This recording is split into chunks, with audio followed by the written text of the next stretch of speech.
Welcome to all of you tuning in. We're about ready to start the last session of the day featuring our partner GraphAware. A couple of reminders, we'll be sending an email with links to the presentations in the next day or so keep an eye out for that. And we are taking questions at the end of the session, so please don't hesitate to ask a question or two using the questions tab located at the top of your screen. If we don't get to your question, you can send an email to webinar@neo4j.com and we'll get you pointed in the right direction. And lastly, be just sure to share on LinkedIn about today's connections using hashtag Neo4j to be entered to win some cool Neo4j swag. Without further delay, I'll hand the floor over to Lance Walter, Chief Marketing Officer at Neo4j, to introduce today's final speaker. We're excited to wrap up our program really strong today. Natural language processing is back as a connections topic, and we are fortunate to feature a real expert on the subject, Christophe Willemsen, CTO from our partner GraphAware. Christophe is a graph industry veteran coming up on his 6th year with GraphAware and is actually certified in developing chatbots using IBM Watson Conversation. Prior to GraphAware, he held software development and technical strategy roles. Christophe has a degree in electronics engineering from Operational School Den Holder, and it's always entertaining and informative to hear from Christophe. So let me go ahead and get out of your way and welcome Christophe to wrap up our event. Welcome, Christophe. Thank you, Lance. I'm very happy to be here to speak about improving information retrieval with knowledge graphs and natural language processing, which is a topic that's kind of close to my heart because I have a very good background in search. The agenda for today, so I will give a very brief introduction to information retrieval. I will add a very small line to what are knowledge graphs, but the purpose of this talk is to guide you through with a demo, so you will gather more of the concepts through the demo. I will give some basic introduction to natural language processing, especially entity extraction and key phrase extraction, so people will understand how those are used to construct knowledge graphs. We'll speak also about merging knowledge bases to enrich the information you have. And then we will speak slightly about using graph algorithms to cluster your data so that you can find similar documents in your corpus. So what is information retrieval? It's a very broad topic, actually. If you think taking your credit card from your wallet so that you can enter its number in a web form is a form of information retrieval. But for this talk, because it's more computer sciencey, we will describe information retrieval as the science of finding material, usually documents, of an unstructured nature, usually text, that satisfies an information need. And those documents will sit in a large collection, generally stored on a computer. So what are the information retrieval tools today? Well, generally, search engines provide information retrieval. This is no surprise. Elasticsearch is a big player on the market, Apache Solr as well. But they are actually both based on Apache Lucene, which is a search library. And Neo4j uses it as well for powering its full text search. How in those search engines or libraries is the information retrieved? Well, generally, it has to match the query of the user to documents. So if I search for finance, then it has to match finance in one of my documents. More importantly, results have to be ranked, because information has to be relevant to the user. There are like standard methods for ranking results. The most popular ones are TF-IDF and BM25, which is the evolution of TF-IDF. But how does really this work? Well, in a nutshell, without going too much into detail, it will find from your query the terms. So let's say, for example, financial activity. It will search for financial or for activity in your corpus, right? And then for each document, it will compute a score. The score will be the number of times financial or activity appears in a document, divided by the number of times those terms appear in all the documents. That means that terms that are very frequent tend to be penalized in the ranking. BM25 try to minimize this penalization by some mathematical function, but still, this is how it happens. An additional way of ranking results is to apply user-defined boosting anchors. So very simply, this is user-defined queries. That says if a query term is in the title, then rank the result higher because it's more important than if it is in the text. If a document is recent, rank higher, like standard decay algorithm. If a document category matches query terms, rank higher. In the sense, if you have categories for your documents as metadata. This second section, user-defined boosting anchors, is very, very important because this is how users can define, from a query perspective, what is important for them when they are querying documents. Based on the fact that this second section is very documented, this is where knowledge graphs will play a very important role.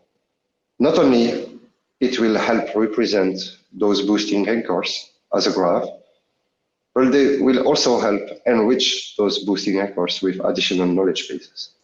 So if we think about title, categories, or everything that is domain specific to the user, those have to be represented as additional entry points to your documents. Right? And what is the best way to represent entry points to that link to documents? Well, a graph structure is the best way. So let me actually show you how it works in the real world.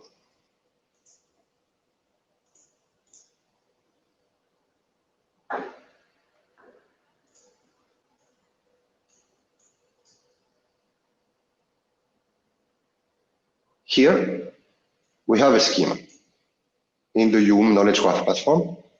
So Yum is a platform that helps you build and derive insights from knowledge graphs. There is the concept of a schema. A schema really doesn't need a database, right? This is the representation of your domain. So we have documents that have domain-specific finance terms, terms that are related to concept in the financial domain, keywords that describe documents, keywords that are related to concepts, and documents that belong to community or with other documents, right? And those communities are actually described by a set of keywords.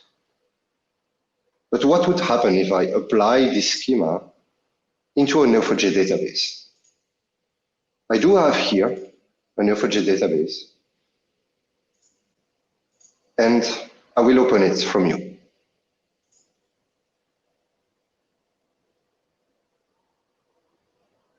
Right now, my database is empty.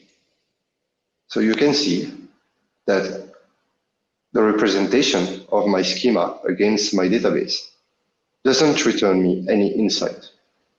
Everything is faded. We will now import data, one file, to show you the concept of knowledge graphs.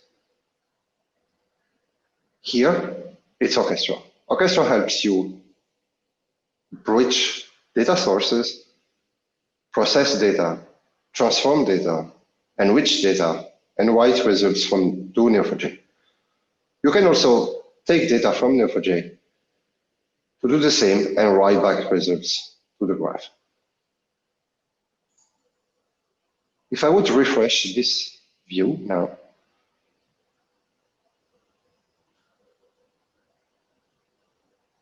I can see I have one document.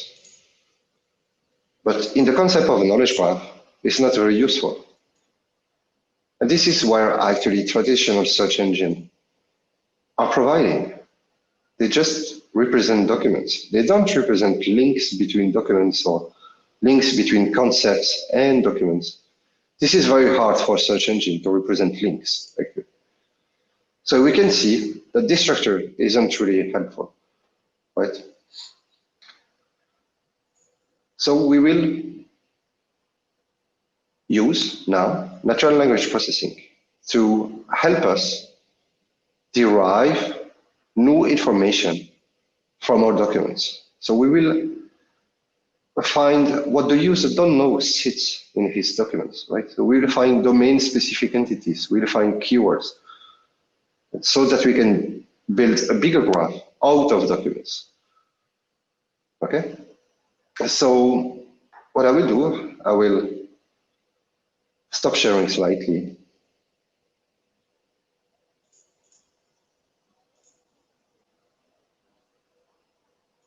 And I will speak about two tasks of natural language processing that we will use. The first one will be entity extraction. There are many tools for doing entity extraction. Stanford NLP, Spacey, LNNLP, Hugging Face. But the whole purpose of doing entity extraction is to extract mentions of text that represent a thing in the real world. That thing can be anything. Anything that is important for the domain, for the enterprise, for the user. In the financial domain, it can be investment terms, can be retirement terms, insurance terms, everything that is useful for the end user to retrieve information. How it does this? It can be in two ways. The first way, what we use today, because it's very easy and understandable, is using regex-based, rule-based entity extraction. So we provide a dictionary of terms that are important in our domain, and it creates automatically a model out of it. There are also machine learning-based approaches where you provide trained data or annotated data so that a machine learning model will try to understand and generalize based on your annotated data. And entity extraction is very efficient for representing domain terms as entities into the graph. The second NLP technique we're going to use is keyword extraction. So keyword extraction, here in Hume, we use our own implementation of text rank. So actually we represent a text, a document, as a graph of words. And the relationship between those words in the graph are how often they appear together in the same sentence. We try to reconstruct as well compound words. So for example, words that are compound of other words, words that are adjective of other words, so that we can create a bigger node. So with 2, 3, 4 tokens. And then we apply PageRank on top of this in-memory graph, and we return the top third of the ranked nodes from the PageRank results. So let's see how this works in action.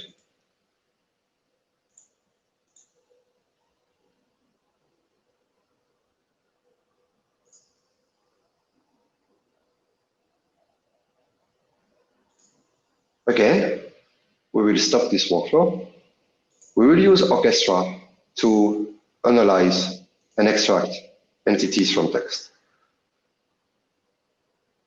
So not only Orchestra can take and process data, it can also call additional software like our own NLP microservices or anything that can be represented as a microservice and send textual data and will represent the response of the microservice into a bigger message in the workflow orchestration. So because now I not only have the text, I also have the text and the mention of entities that are retrieved from the text, I can use this information to store into my graph. So you can see here that I store the finance specific entities from the text that have been found in the text into finance term nodes and I connect those terms to documents. So let's see how this works.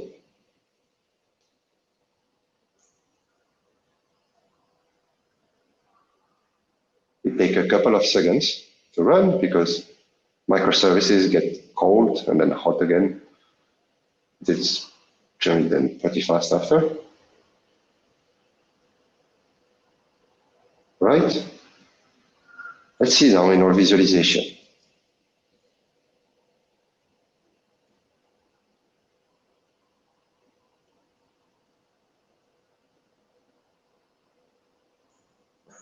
Thanks to you, I have now more information about my documents with only a couple of clicks. Right? So I see here, I have a document that contains financial terms that are very important in my domain, such as investment, ETF, equity, and mutual fund. Let's do the same, but for keywords. Right? As we saw, keywords will extract from the text the most meaningful words or sequences of words and store them and connect them with documents. So let's stop this one and see here.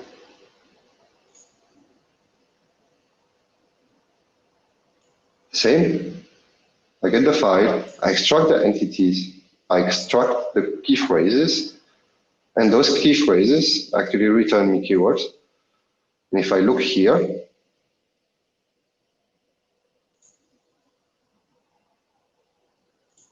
I can see I have here the keywords, but I do a bit of normalization. So because the PageRank score is not normalized from 0 to 1, so I do normalize the keywords and return the top 20 to store into my graph. So I will run this workflow.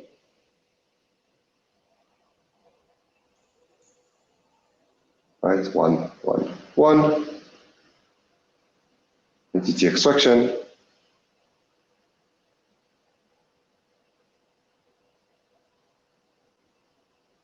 Keyword extraction. Normalization, and write to my graph. Let's go to my visualization here.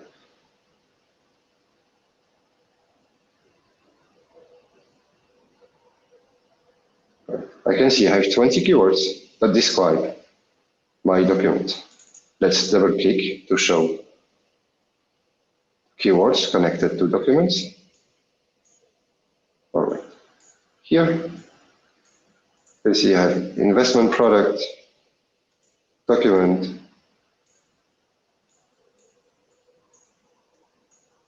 etc. So by using a graph, not only we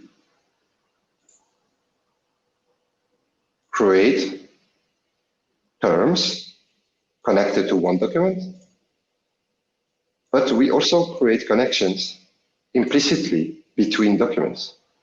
So actually those two workflows ingested two different documents, and you can see that without explicitly connecting documents together, but just by creating a relationship between a document and a domain-specific term, or between a document and a keyword, automatically, because we use a graph structure, those documents are connected together.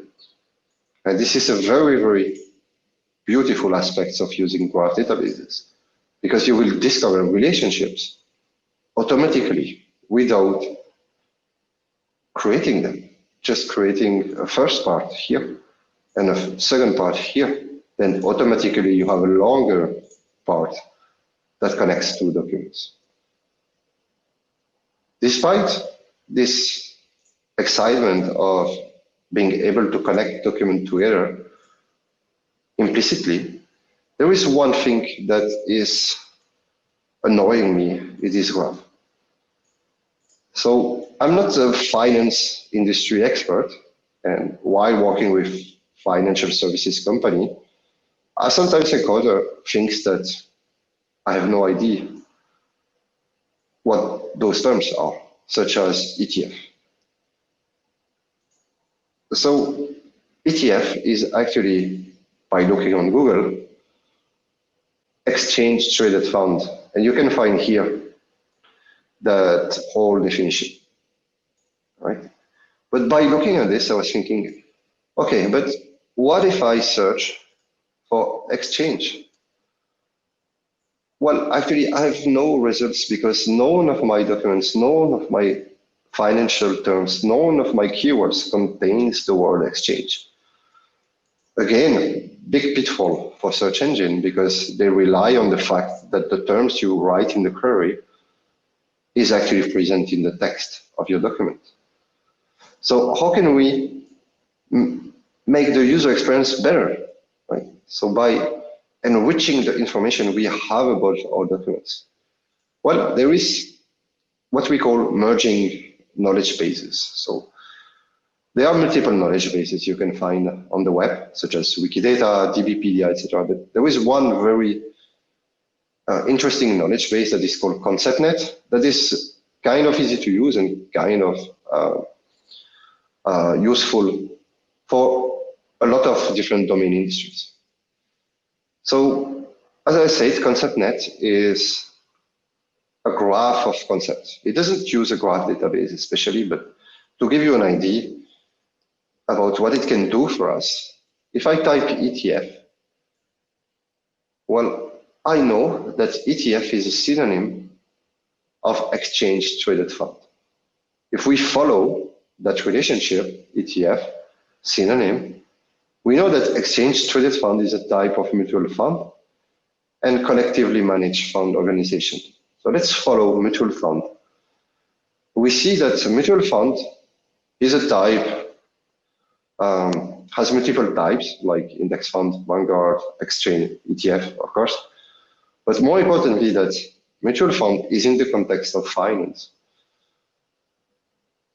So ConceptNet itself provides a huge CSV with all those relationships, actually. So who says CSV file says load CSV. I do have a Neo4j database with that CSV file imported. And to show you how this knowledge structure can help us, let us think about our ETF term here. So what about we can merge the information from a second graph into our graph, right? So how can I represent the fact that ETF is exchange traded fund and create again an additional entry point or additional boosting anchor for my search so that when I search for exchange traded fund, I will find documents that are related to something that is synonym or related to exchange traded fund. So here I will show you the type of query that we can do. So I start for my term. I do a bit of combinations and text wrangling because in ConceptNet's white space are represented by underscore and IDs are represented with this structure /C, English, the language, etc. And then I try to find the relationships we could find here. So synonym is a type of, etc. So if I run this query, we can see this amazing new knowledge about ETF. So we start from ETF. We know it's a synonym of exchange traded fund. Exchange traded fund, which is a type of collectively managed fund organization, same as mutual fund, and which is in the context of finance. Right? So let's bring this new information into our graph. Again, for this, I will use Orchestra here that allows me to find all the financial terms that are in my Neo4j database, to query a second Neo4j database with the same query that I showed you in the browser, right? And return the result. And once I have the result, I write them in my current database. So I will create concept nodes, and I will relate those concept nodes to my financial terms. So let's start this process.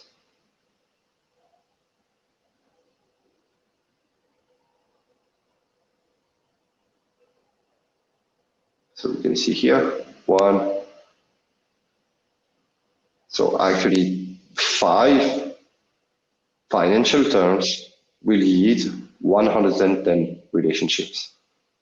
If I go back to my visualization here, and I go back to the schema overview, I can see here now I have 5 financial terms connected to concepts themselves that are related to other concepts. So let's see if it does help us now. I can type for exchange or find exchange traded fund. Follow the relationship. Find domain-specific entities that are useful and the related document.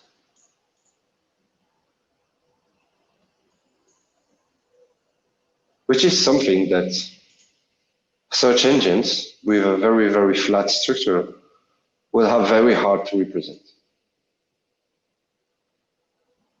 Right. Let's speak now about domain documents clustering. So for doing clustering, of course, you need more than 2 documents, because doing cluster on 2 documents, any human can do this. So let's use another graph, which is the same structure, the same document, just more documents. I do have here another database where we have 335 documents, 10 financial terms, 44 concepts, but 3,200 keywords that describes documents. If we look at the keywords graph, we will see that by simply using a graph layouting algorithm, it will try to describe communities already, just by using actually a display algorithm. It might take a couple of seconds to render on the screen with the zoom, but let's speak a second.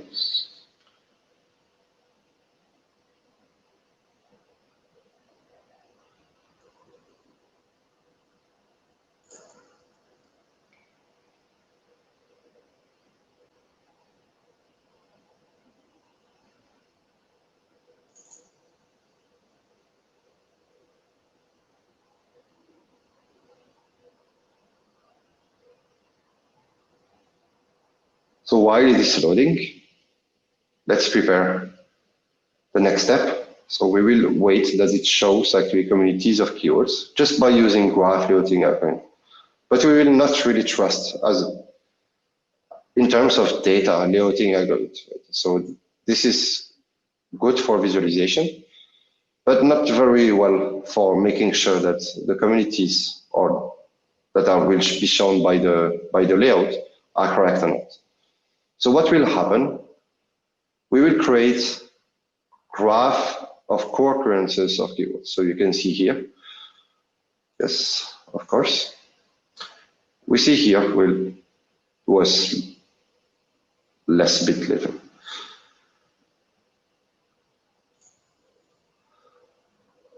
There is a co-occurrence relationship that doesn't show any data. So we will create this co-occurrence relationship. So for every keyword, we will say, find me other keywords that connect to other documents, and create a relationship between this keyword and all the connected keywords, and store on the relationship how many times they co-occur together. Right, so we create this co-occurrence graph. Wait, let's kill this query. It seems to not play well right now. So let me show you quick workaround. I will create an action that will not try to return for doesn't relationship, but find relationship. Here, I will customize you in a couple of seconds. So I create an action that will be available in my search bar.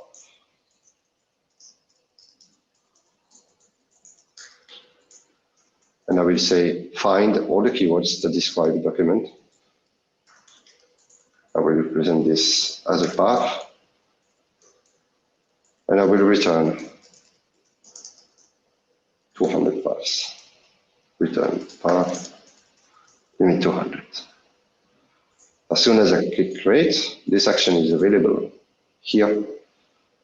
Find relationship keywords.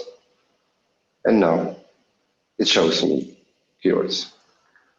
So you can see that just using a layout argument here, false layout, it tries to represent communities of documents by their connections to keywords. So we can see by using a bigger corpus that we can connect more documents together with investment company, investment objectives, here, client account. Right? We can also identify bridges, so keywords that actually bridge community together. Right? So we will now create co-occurrences of keywords. So we will find all the keywords and then do for every connected keywords, how many times they appear together. Again, no surprise. We go to Orchestra. We have here a created co-occurrences workflow. So I just fetch all the IDs of keywords, and then for each ID, I find the connected keywords and create a relationship. Right? So let's start it.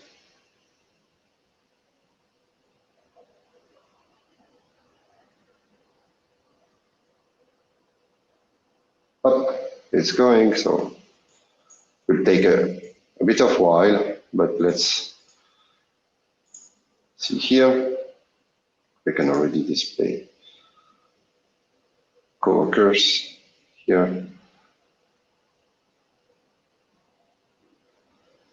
It will be the same story, of course.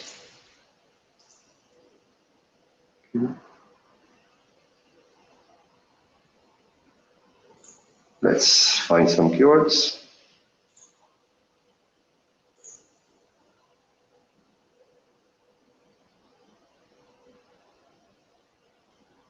Here, I can see here, there is a relationship, which is co-occurs.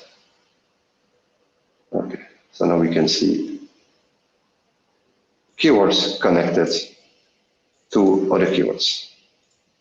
So once the orchestration is finished, we will apply the Louvain community detection algorithm.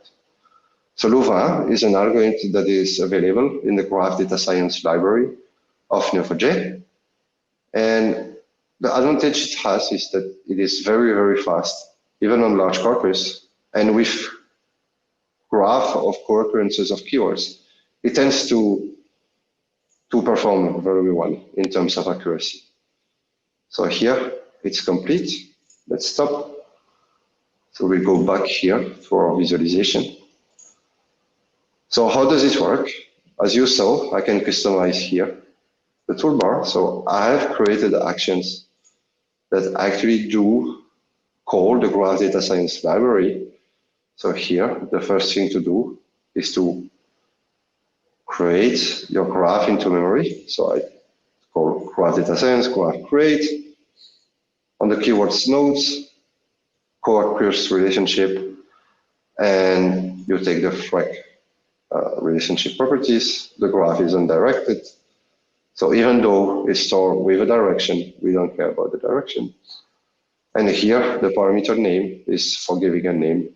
So you will see that action not only can be interactive. So let's create graph in catalog. I will give it the name graph tree. Right. It doesn't return anything, so but let's create the graph, use the Louvain. So I will say apply Louvain on the graph tree in memory graph.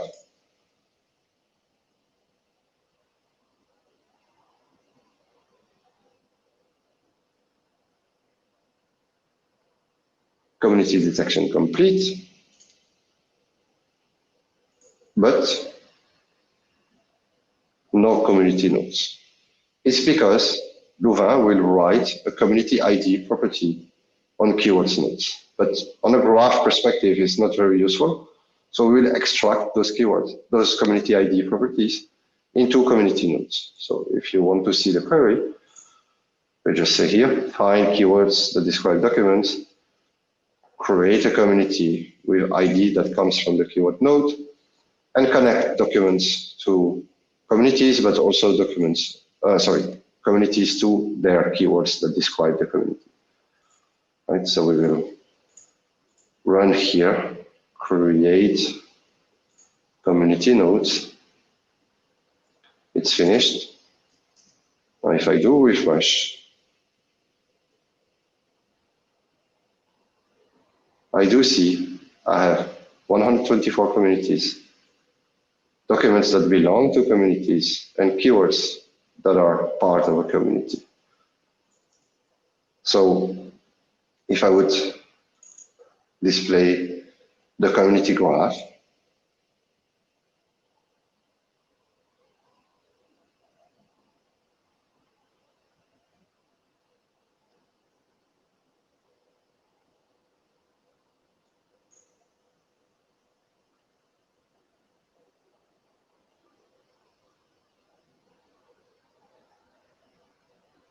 right? So we can see that we have communities and documents connected together. So most of the documents seems to form well-defined communities, and there are some communities here on the edges that seems to be loosely coupled. There can be two reasons to that. The first one, which is the most probable, is that I didn't load my full data set, so it's just a subset of it. So they cannot identify more communities for those. The second one is sometimes the data, the textual data that is not clean enough. So it will extract bad keywords, bad entities, etc. So cleansing data when you do natural language processing is very, very important, because it has a lot of impact to the success and the accuracy of downstream tasks that you do, like community detection, etc. Right. So now, if I would here search for ETF as a concept,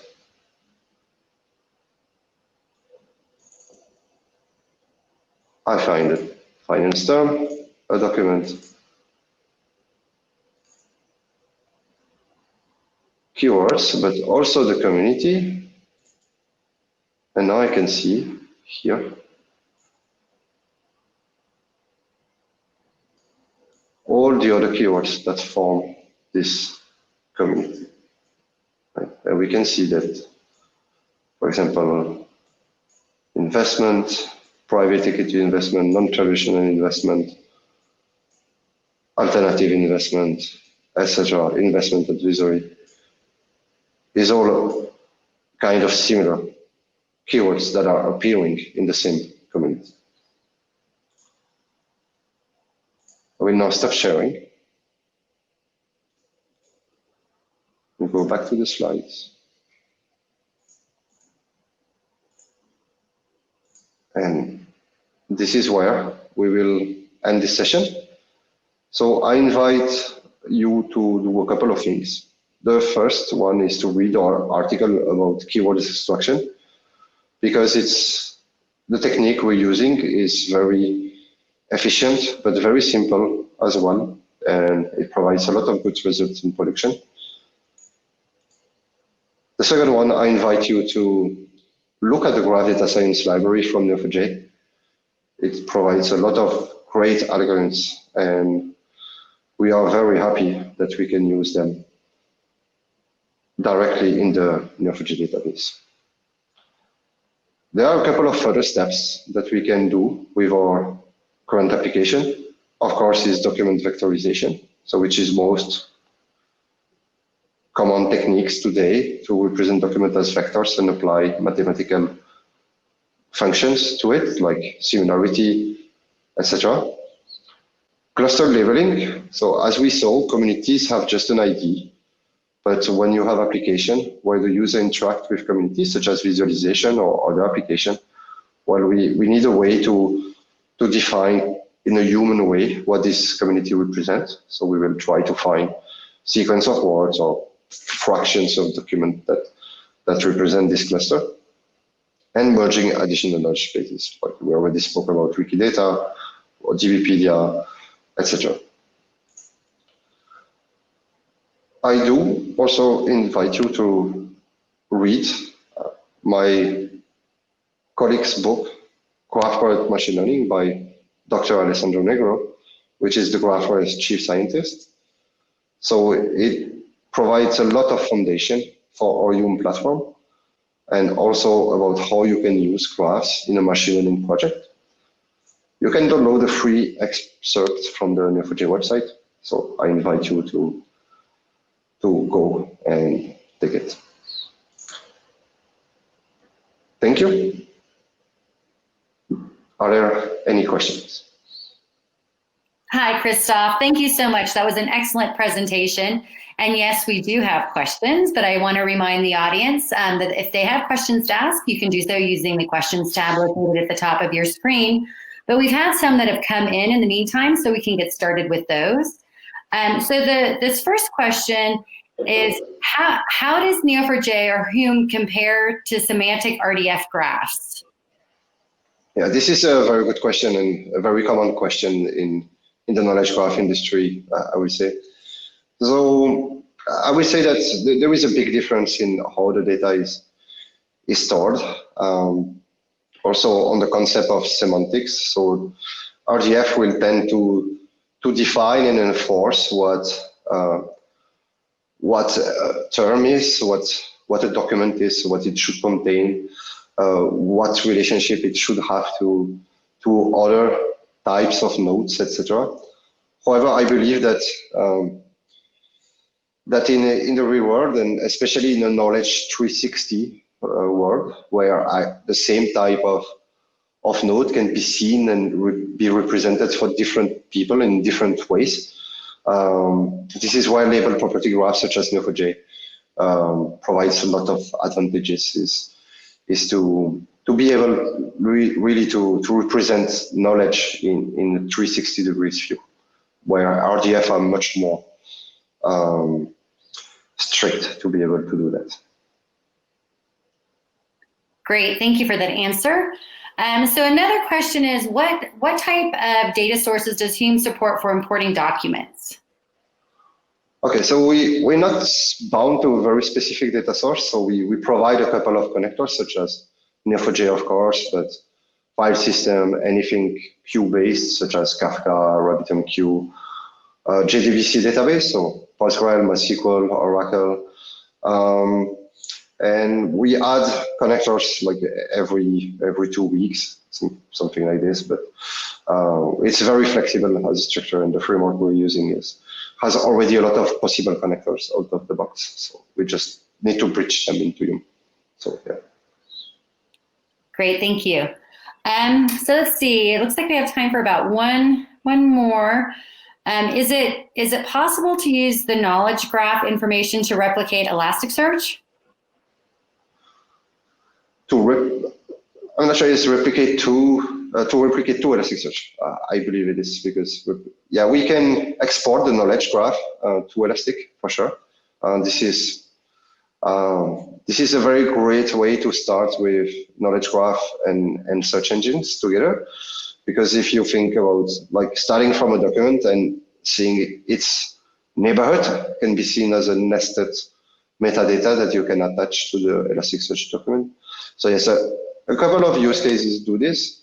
So this means that you have a new set of metadata that you can use to use Elastic boosting out of the box on those new items, new knowledge information about your document. So yes, this is very useful to do, actually.